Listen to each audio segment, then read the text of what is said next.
In yet another big development in the Dharmasthala case, Chinnayya, the masked whistleblower who claimed involvement in the alleged mass burials in Dharmasthala and of course later got arrested for perjury, that is lying on oath, has finally walked out of prison. Yes, he was there for 3 long months and finally a Mangaluru District Court has granted him bail, but with 12 strict conditions. So today of course we are going to try and decipher what these conditions are, what this means to the case, and more importantly how this is going to develop further. Now essentially with these 12 conditions that have been put forth, his bail of course will be on a tight leash.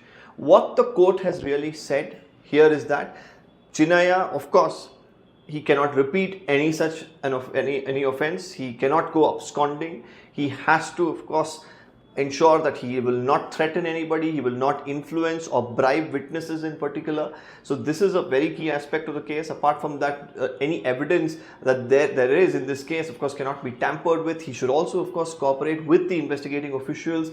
Whenever they do call him to the police station, he should also attend the court summons if there are regularly. And as far as his movement and contact with people is concerned, this is also something that the court has said, that he should really submit a valid address proof for himself and also the sureties who have signed on his behalf, and any sort of change of address if there is, he must inform the court immediately.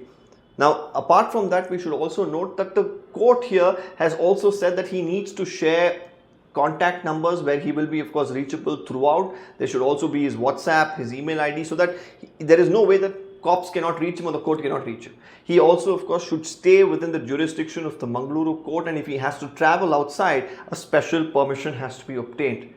Now very important here that there is a gag on him speaking, making public statements as well. He cannot give interviews while he is now out on bail. He cannot comment on the crime or the investigation that has gone about. He cannot speak to either television, YouTube, print, any social media in fact. Apart from that, he should also ensure that he is giving his attendance at the police station very regularly. He must go to the local police station and he should sign there that he is available at any time for questioning. This should happen every alternate day until the charge sheet is filed or the final report is of course submitted.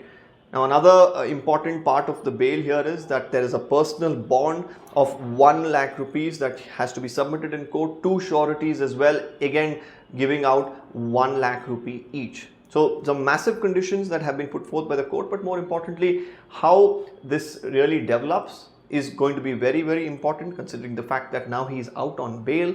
Now this was the man whose allegations shook the entire country. He claimed multiple bodies were buried by him, most of them women who could have had injuries of sexual assault.